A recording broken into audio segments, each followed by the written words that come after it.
Right, so we have the recording, and the moment we're going to go on speaker view.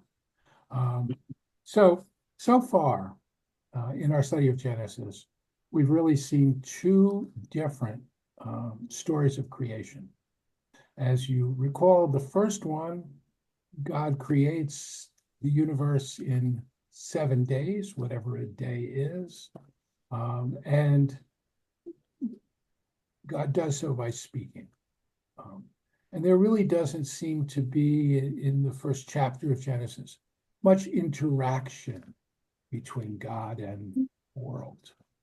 God creates it by fiat, and having done so, other than pronouncing it tov ma'od, very good, and then resting, which is not so much an interaction with the world as with God's creative process, creating Shabbat in that instance, that story of creation comes to an end.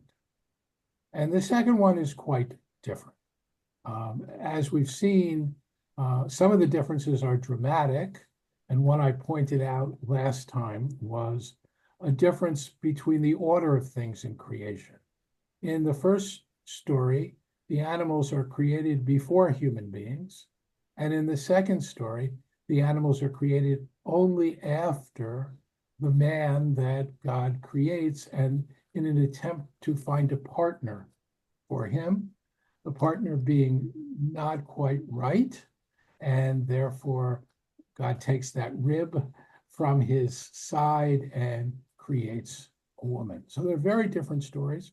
And in the second one, God is, as it were, physically involved with creation. God is a much more intimate presence in the second. And I want to sort of look at that for just a second and say that there are two ways that we generally conceive of God. And one is rather distant. God who's omniscient, all powerful, in comparison to whom we are puny, barely important. God is transcendent and grand and awesome. And that's often the word that's sometimes used in rabbinic literature is Malkeinu. God is our king, at a different level. But God is also referred to as Avinu, our parent. And parents are involved with the lives of their children. They lay down rules. They punish them when they violate rules, right? And so not only do we have two different stories about creation, we have two different visions of God in these two stories. And those visions continue really from that time till now as existing together, just as these two stories exist together. So we left things off as God has now created another being, an Ezer Kenegdo, a corresponding helper for Adam, Adam says, and I'm looking now at the very end of chapter 2, this one at last, bone of my bones and flesh of my flesh. And therefore a man leaves his father and mother, clings to his wife, so they become one flesh. Lovely ending. Also, of course, as I said last time, indicates that we raise our children to leave us, right? And to make their own families, even though they are still connected to us. Now, if you look at, if you're in the Eitz Chaim Chumash, we're on page 17. If you're in any other Bible or Chumash, we're going to begin chapter 3, but actually we're going to begin with the last verse of chapter 2, which is really intimately connected to what follows in chapter 3. And I mention this also because the chapters and verses that we have were not a Jewish creation at all. They came from the church, and they are a way of easily referencing a passage. The traditional Jewish way of referring to the Torah is by the passage that we read on a given Shabbat, known as the Parsha, right? And then the Parsha, the reading for this Saturday, which, by the way, is Noach, right? Story of Noah, which we won't finish this week. In fact, I don't think we'll start it, so we'll still be behind the reading. Within a couple of weeks, we're going to catch up. At any rate, the point that I'm making is that they don't really correspond to a Jewish reading of the text. And here it's particularly important for literary reasons that we read 25 and then verse 1 of 26 in sequence. So we're going to look at 25 first, 225. Vayu shnehem arumim, they were both naked, ha'adam ve'ishto, the man and his wife, below yitbocheshu, but they didn't feel any embarrassment. So the next, I'm going to come back to that verse in a minute, but I just want to point out, we now go on to verse 1. V'chanachash haya arum mikol chayot hasadeh. So it's the same verb. It's the same adjective, rather. Just as the couple were arumim, which is a plural, the snake is arum. And so if you separate the last verse of chapter 2 from the first verse of chapter 3, you lose all of that. Now, the translation with respect to the snake is different. It's a different sense of the word, but this correspondence between the state of one and the state of the other is clearly intended. It's a literary connection. Okay, so about the two of them, they are arum, and we're going to see that means literally naked, and they are not embarrassed. I want to suggest that they are like, in this case, the other animals, who don't wear clothing. Some of them have hair and other things, but they are in the state of nature, oblivious to themselves, aware of other people. Adam's aware of Eve and she of him, but they are, and I'm emphasizing this because of what will happen once they eat from the fruit. So I want to say that they have no self-conscious. They're not self-conscious. They don't have an awareness of themselves outside of themselves. They don't have the ability to look on themselves and reflect, right? And part of the transformation that's going to happen is they will become aware of their nakedness, who they are, their state in the world. And that's going to be a major transformation, which is coming shortly. Now, the snake, and it's ha-na. This is not a snake. It is the snake. Now, presumably there are other snakes around, right? But this snake is the embodiment of snakeness, right? So this is the snake, or the serpent, and he is arum also, but in this case, it's not naked. The sense of this is sly, cunning, right?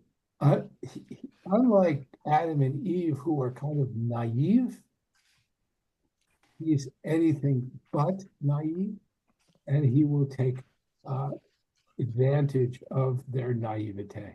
I want to actually, I think it would be important before we go on, to look back to something else in chapter 2. And if you want to look back just to chapter 2, verse 15, the Lord God took the man and placed him in the Garden of Eden to till and to tend it, something we talked about last time. The Lord God commanded the man, saying, here it is, the first mitzvah in the Torah, of every tree of the garden you are free to eat, but as to the tree of knowledge of good and bad, you must not eat it. As soon as you eat it, you will die. So that is important, of course, because we're about to see what happens when you eat it. Right. So the Nachash now speaks. He is the slyest, sneakiest of all the creatures that God had made. And he says to the woman, Af ki amar Elohim lo tochlu mikol eitz hagad. Didn't God say you shouldn't eat from all the fruits of the tree? And so we now have Eve responding. Robert Alter, in his commentary, sees this as an interruption. That the snake is speaking, and she's so anxious to correct him that she jumps in and she says, no. Tomar ha'isha el hanachash mipri eitz hagan nochal. We are allowed to eat from the fruit. Umipri ha'etz asher bagan amar Elohim lo tochal mimenu lo tiga lo pentamut. So we can eat from all the trees, but the tree that is in the middle of the garden, and this was referred to earlier as the tree of knowing good from evil, right? That's the one that we can't eat from. So I would say that what Eve is doing now is asserting her knowledge. You can imagine a certain sort of pride that she has. I know something he doesn't know. She jumps in to correct him and said, no, that's not what he said. He said we can't eat from it and we can't touch it. And if we do, we'll die.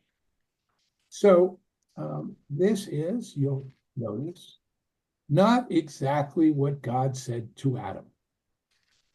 Adam said you can't eat from it. Don't eat from it. Here Eve adds the words, lo tigubo, don't touch it. God said, don't touch it. But that's not what God said. And so where does she come up with this, right? And the rabbis in the Midrash really create something which is, I think, quite lovely. In order to understand it, you have to understand a concept known as Siag La Torah, literally building a fence around the Torah. And this rabbinic idea is that in order to prevent people from violating a law, you enact other legislation to fence it off, to protect them, to make sure they don't come into a position where they would be likely to violate the law. To give you a quick example of a siyag, we're not allowed to write on Shabbat. The rabbis say, can't pick up a pencil. Because if you're holding the pencil, maybe you'll doodle, right? That the idea of a siyag is to kind of protect yourself from doing the wrong thing. Say the rabbis, this was a siyag. Adam, in his rabbinic mode, right, said to Eve, no, you're not allowed to touch it. Why? Because he was afraid if she touched it, she would eat from it. Now, as we can see, this siyag is counterproductive. We'll see that in a minute. And perhaps the rabbis are also saying something about not making too many of these siyagim, because they can really get you into trouble. When there are too many petty laws, people begin to say, well, what's the point of all this? At any rate, what happens? So she pronounces to the snake, V'yomar Chanacha, the snake says to her, Lo tamut, lo mut tamutun, you will not die.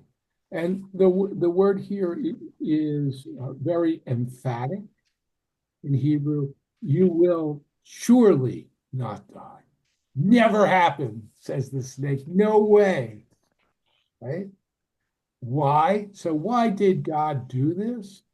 Because God knows that as soon as you eat, your eyes will be opened and you will be like God, knowing good from bad.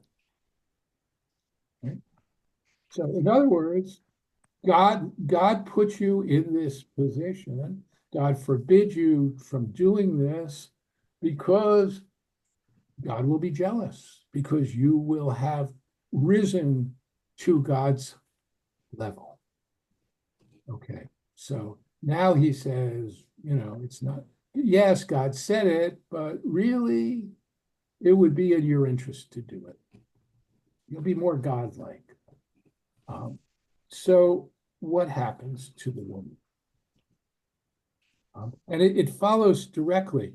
It says, your eyes will be opened, and now her eyes are opened in another way.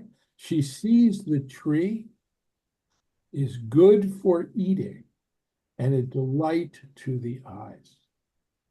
How does she know that it's good for eating? She's never eaten it, but it looks luscious, whatever it is. And it's a delight to the eyes. And so she is seduced. This idea we see in the last paragraph of the Shema, right? We're told that we should not, lo taturu acharei, you should not be led astray by your eyes or your heart, that you lust after them. This is a kind of lust. She can't help herself. She's got to have it. She's entranced by it. I sometimes think about many, many years ago, I decided, and this tells you how many years ago it was, we had to get a VCR. You could go to these stores, you could rent these videos, and you could see movies at home, right? And I was obsessed. I had this idea, just have to have it. I've got to have it. Right? Once I had it, it was okay. But it's that kind of thing. This is an advertiser's dream, what happens to her. Okay? So, very quickly, she takes of its fruit, and she eats the total, and she gives it to her husband with her, and he eats.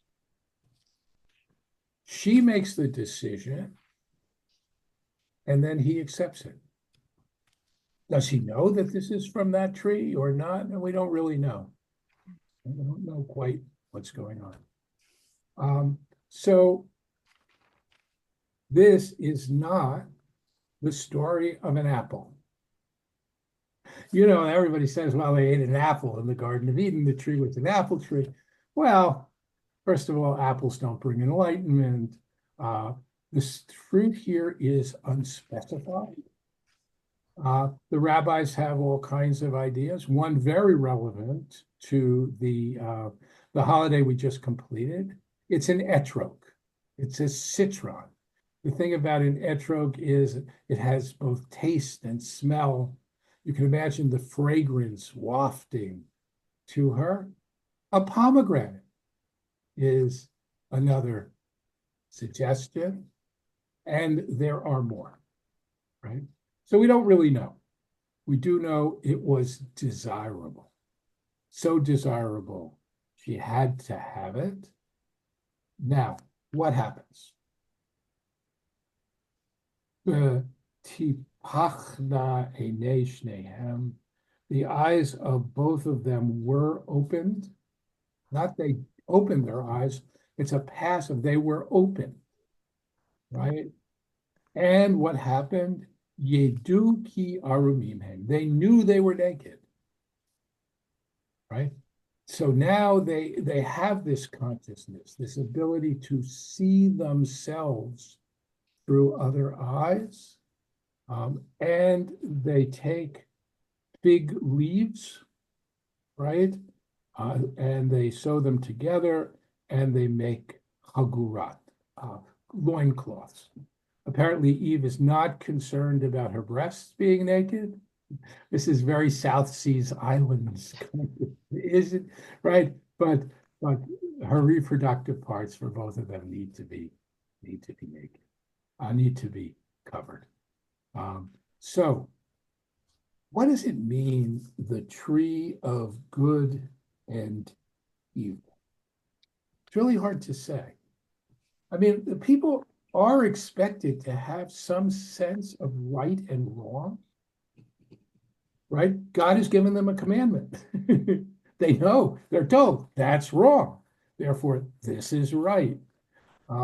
Maybe it is the ability to make those decisions outside of the structure that God has created for them. It does not seem to be here so much about some kind of discernment exactly as self-awareness. Somehow now they have a different consciousness, maybe a different conscience also, but certainly a different conscience. Now, I have to say also, it's not clear that this is a bad thing. And what comes to mind for me here is the Greek myth of Prometheus, right? Who goes and gets that the gods don't want human beings to have fire, and Prometheus, defies them and goes and brings this stuff down for human beings. And of course, he's punished terribly for it. He'll suffer for eternity. But that sense that the gods don't want some human beings to have something they have sounds a little like this story, particularly as the snake portrays it. Well, you'll be too much like God.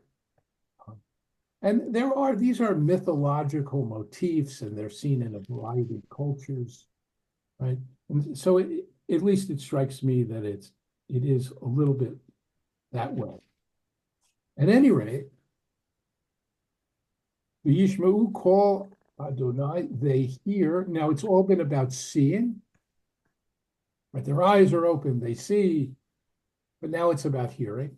And they hear God's voice, who is mitalech began, who is moving about, literally walking in the garden, ruach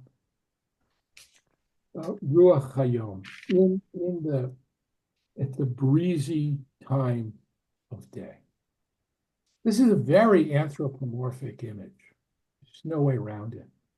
God strolling in a garden, right? At a time when people like to go to gardens, right? It's delightful to go at the breezy time of day. The heat of the sun now more diminished.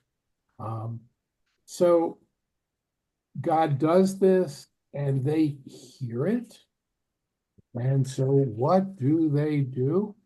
Immediately, the man and his wife hid from God among the trees of the garden. They are embarrassed and they broke the law, right? And it's apparent to them. So God comes out, calls out to the human being, and he asks a question. Where are you?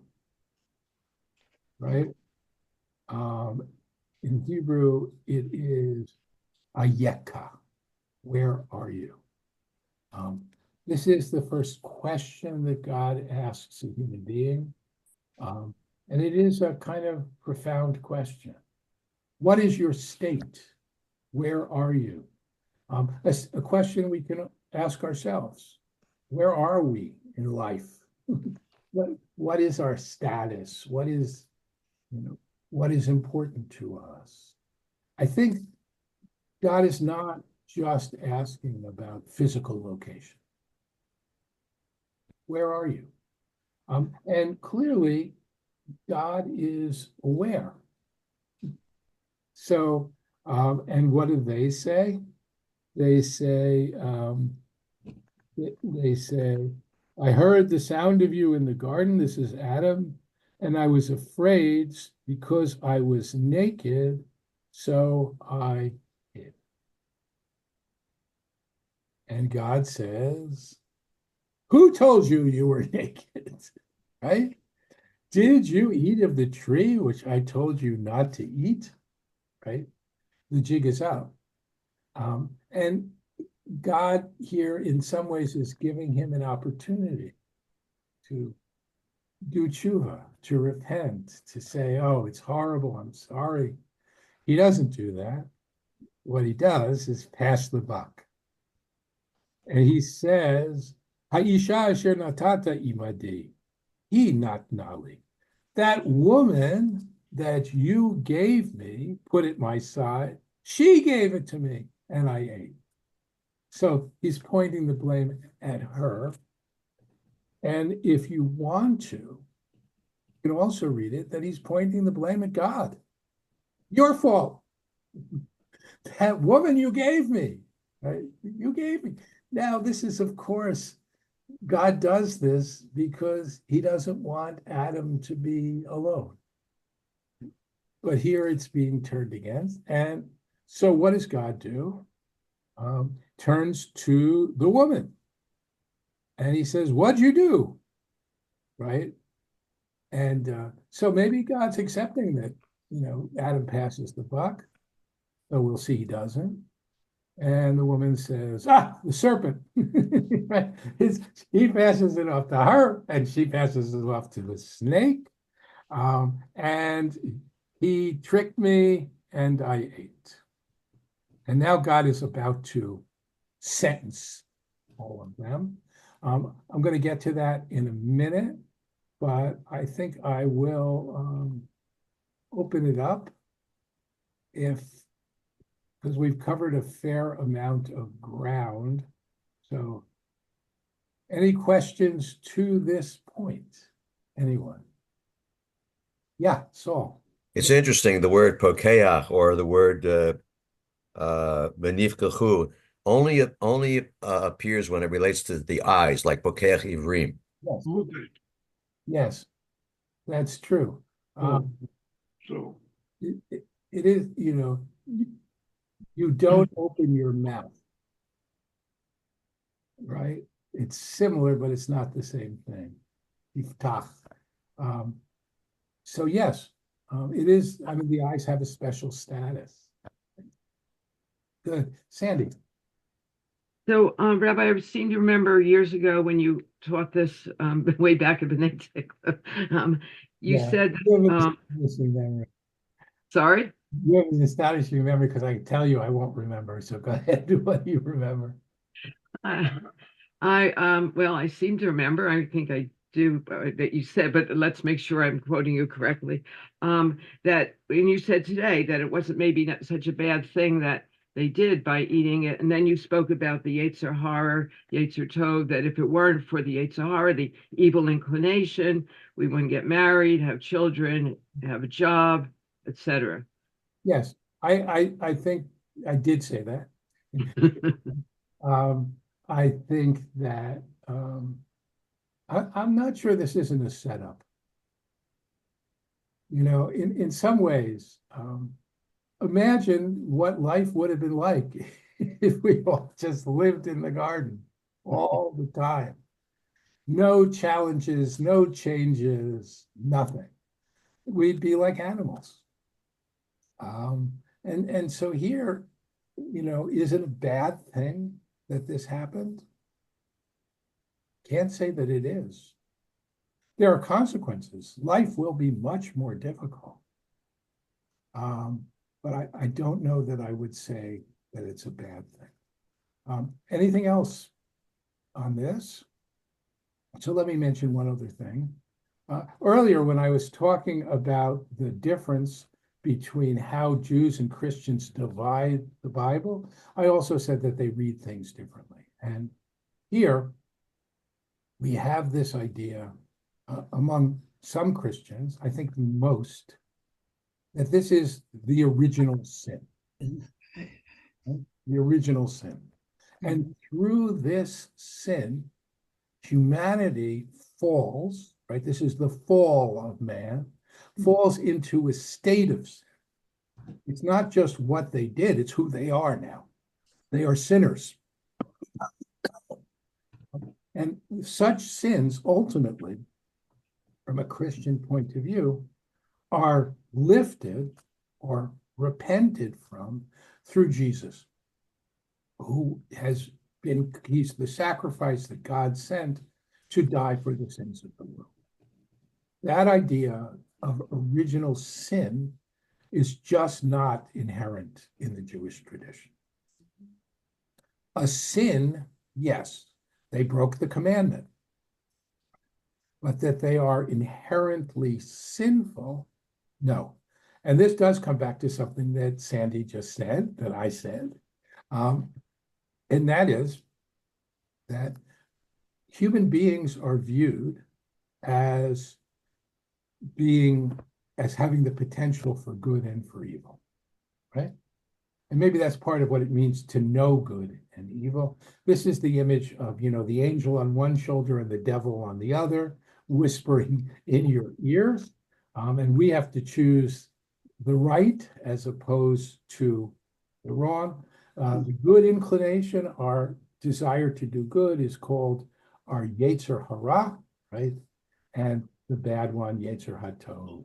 Sorry, just the opposite. The good inclination is Yetzer HaTov, the good one. The other is Yetzer Hara. Human beings are not essentially sinful. I will say something else, though, and this does cut the grain culturally. We have this image of children as innocents. But children are pretty nasty. Me. That's mine. I want it. I'll take it, right? From the Jewish point of view, right? You grow up and you become a good person. So you're not intrinsically bad, but you're not intrinsically good either. All right. So let's see what God does with them. Hold on just 1 second. Okay. So God first deals with the snake, and maybe, Adam and Eve are breathing a sigh of relief. But what he says to the snake, what God says is, because you did this, you will be more cursed than all of the animals and the cattle, the wild beasts, right? So God is cursing him, arur, and we're going to see the same language will be used for Adam also. On your belly you will walk, and dirt you will eat all of the days of your life. Did the snake originally have legs? Right? Hard to know. But this suggests that this idea of crawling on your belly and eating dirt suggests perhaps they did. At any rate, God will put enmity between the snake and the woman. Right? So presumably the woman is not going to be misled by the snake anymore. And between your offspring and hers. And what is going to happen? Hu yeshfucha rosh you will strike at their head, and she will strike, I'm sorry, she will strike your head, and you will strike their heel, right? So snakes and women are not going to get along. And there is the Yeshucha and Tishuf nu seem like very much the same root, and they have a kind of hissing sound to them, which is perhaps suggestive of a snake. Okay, snake gets his. We move up the ladder to the woman, and she gets a curse, which is that she will have pain in childbirth, right? And the pain here is itzbonech. And I want to just emphasize the Hebrew here because we're going to see that what happens to Adam is going to use the same language. She'll have severe pain in childbirthing, and she will desire her husband, but he will rule over her. So there's a lot to say about this. Let's start with pain in childbirth.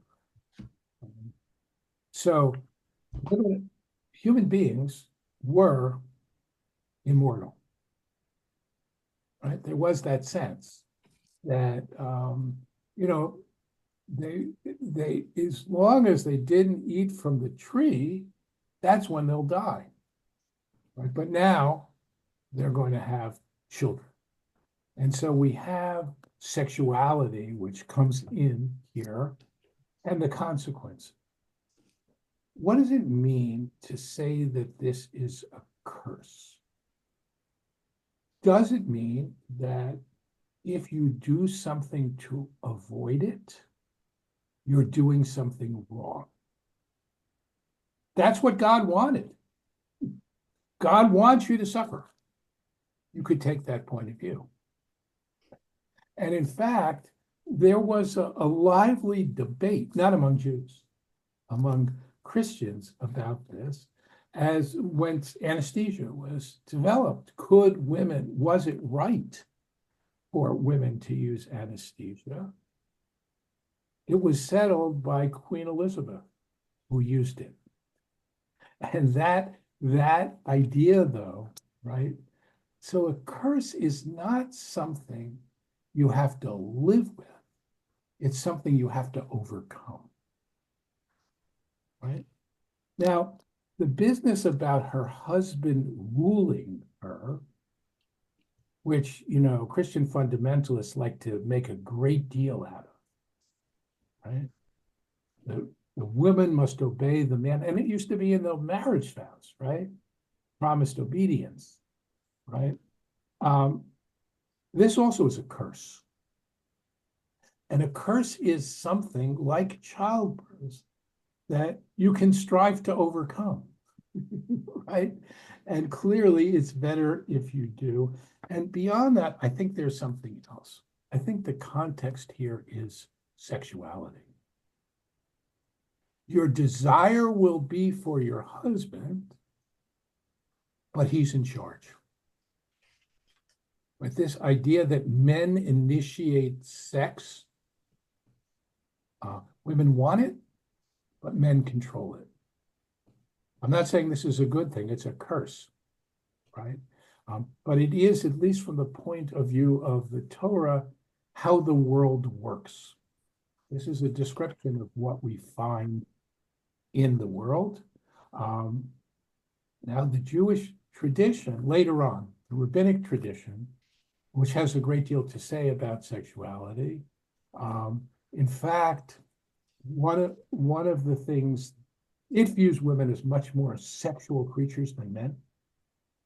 This whole idea of, no, honey, I have a headache, right?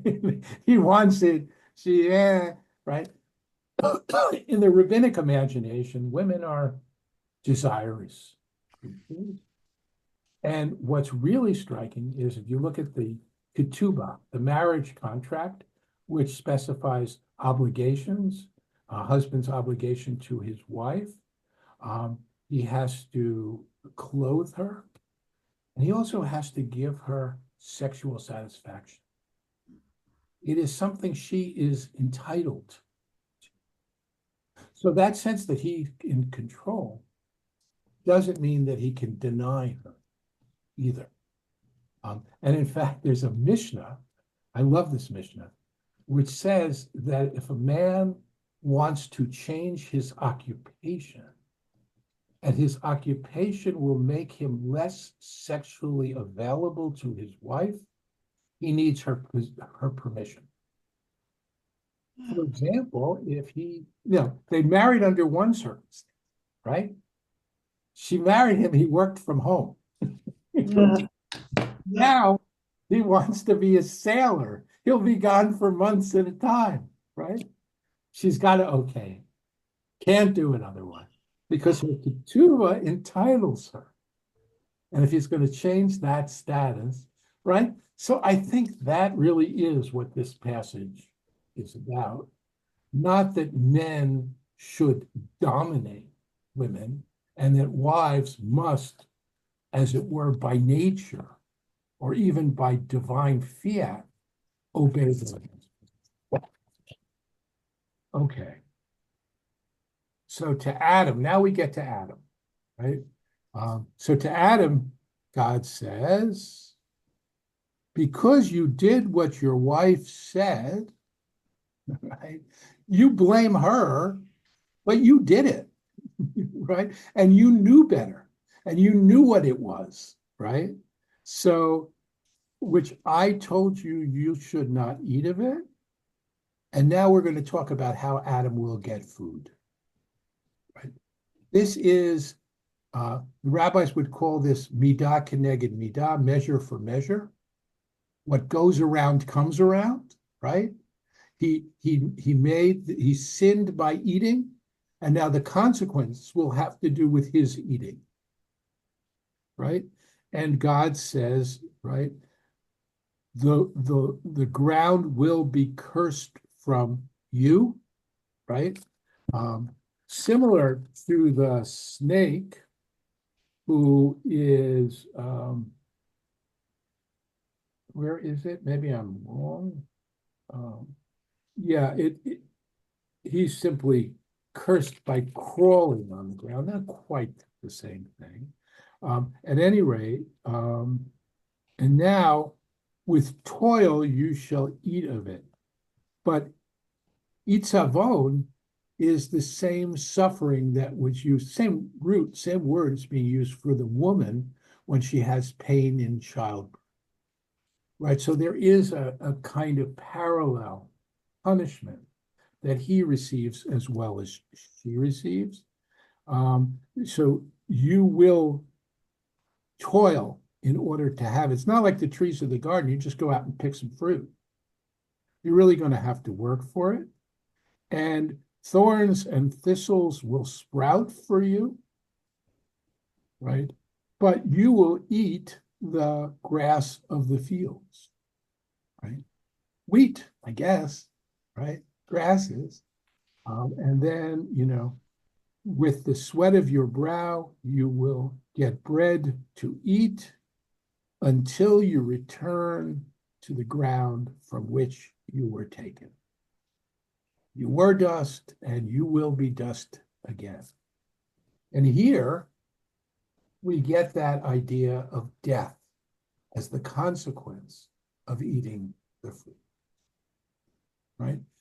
The idea that you will die immediately, no, they didn't die immediately, but they did die. Touching it was okay, but once you eat it, you are mortal. These are not just humans, they are mortals now. Agriculture is going to be difficult. There's no sense here of eating animals. Animals are, as you recall, in the garden, they were told that they could eat grasses, trees, fruits, but nothing about animals. Mm. And we're not going to see animals coming into the picture until after the flood. Okay, now Adam names his wife Chava, right? The man names his wife Chava. Why? And here we have a play on words. She is the mother of all living things. In this case, all humanity, right? So, in other words, now they're going to be children. This flows directly from the curse.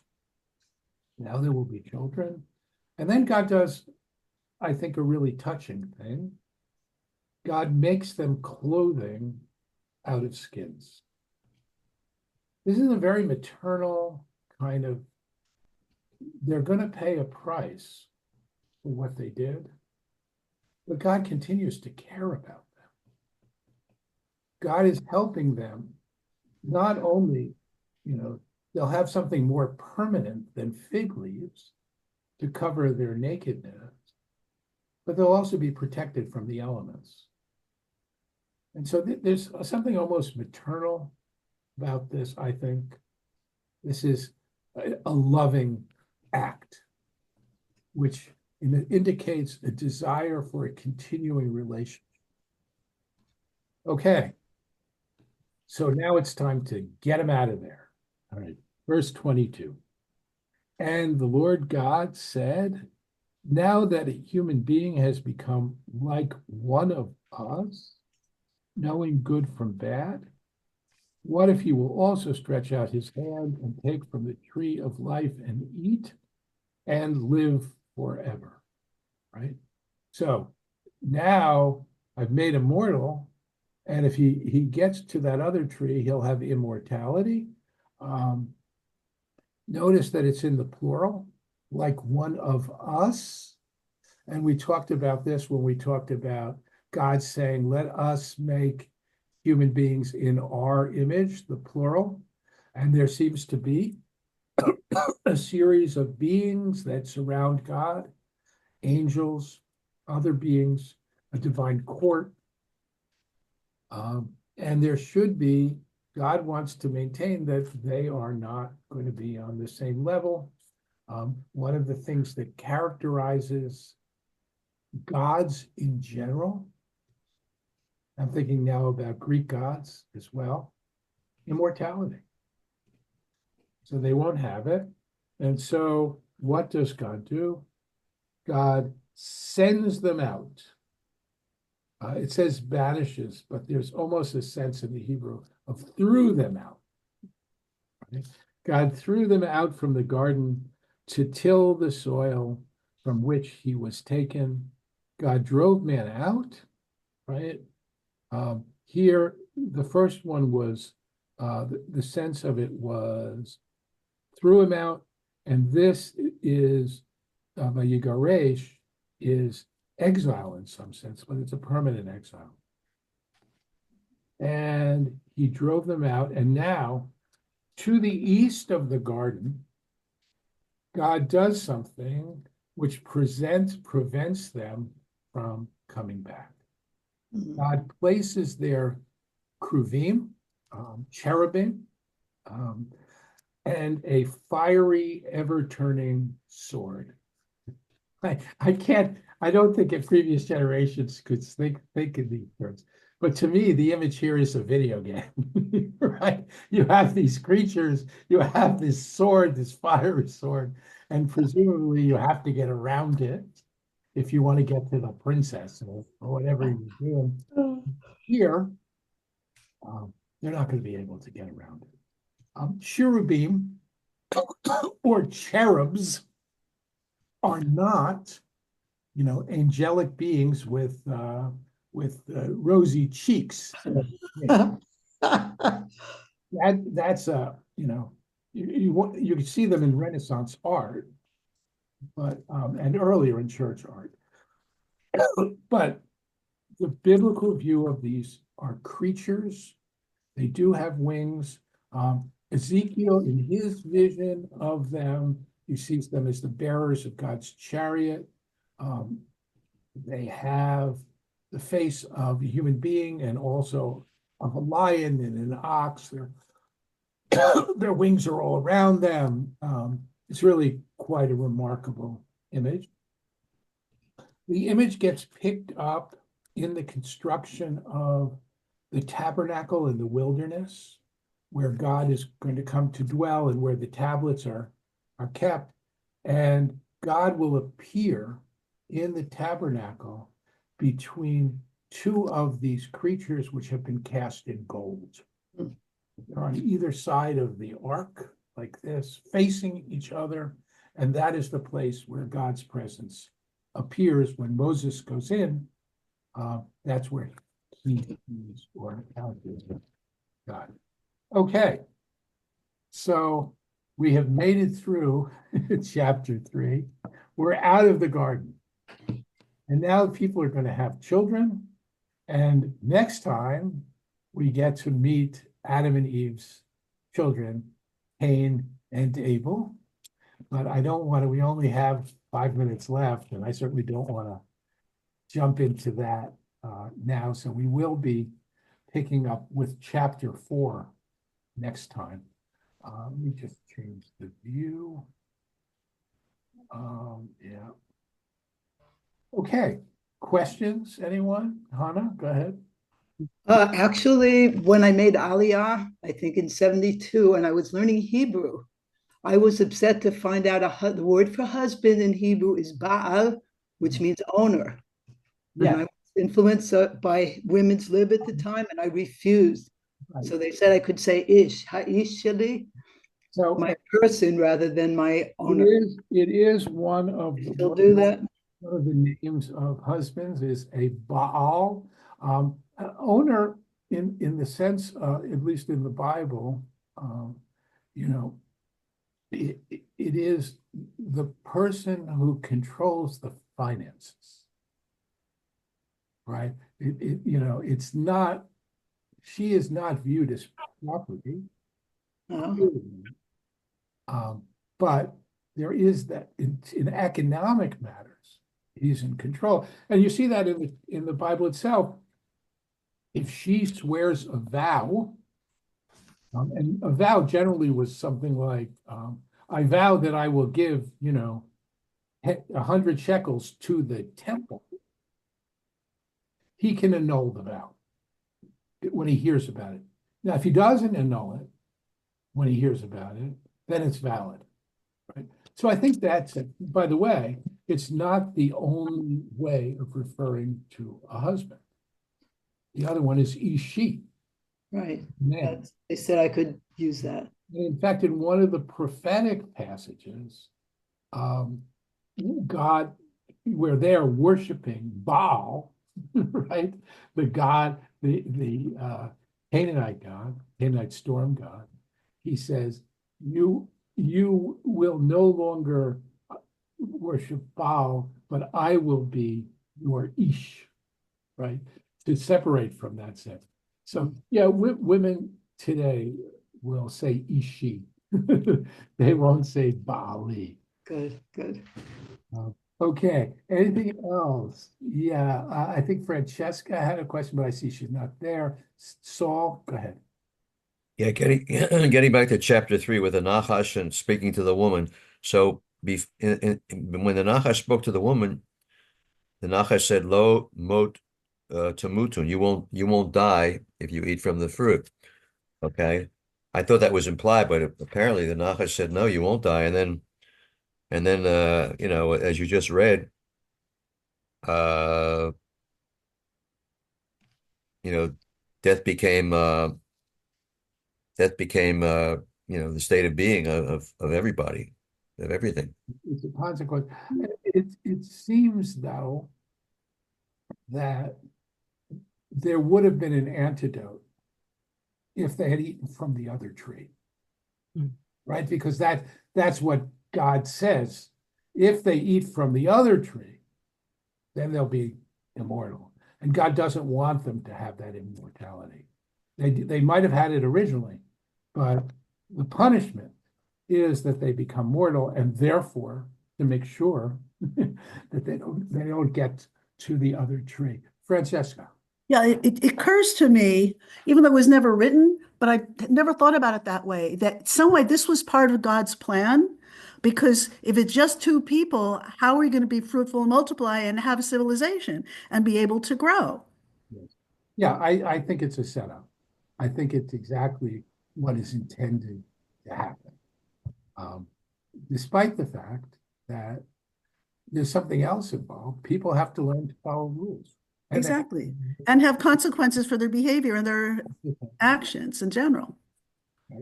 Good. Other questions? Sandy, go ahead. So,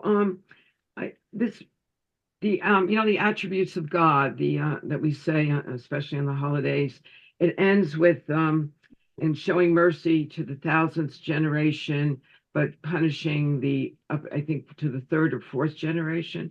So how does that fit in with God's punishment to Adam and Eve for all generations? Is that kind of inconsistent with that? So, right. So you have to ask exactly what is, I'm almost good, I'm tempted to go back to what Francesca just said, that this is a setup, that it's a one-off in some sense. Human beings are intended to be mortal, much as we would like to think otherwise. And this story is a way of explaining how that came to be and talking about our relationship with God and sin and punishment. And it seems to be independent of God's nature as it is revealed to Moses. It's hard to take these stories literally in that sense.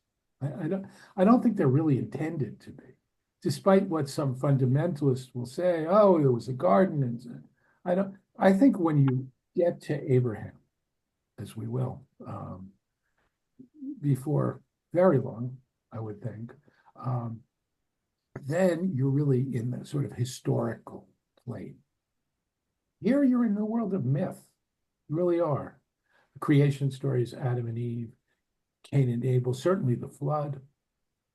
And just to show you how much so, I mean, the story of Cain and Abel, after all, you have to ask the question, and we'll ask it next time. Who did they marry? Because they do get married. How is that possible? Where are these other people?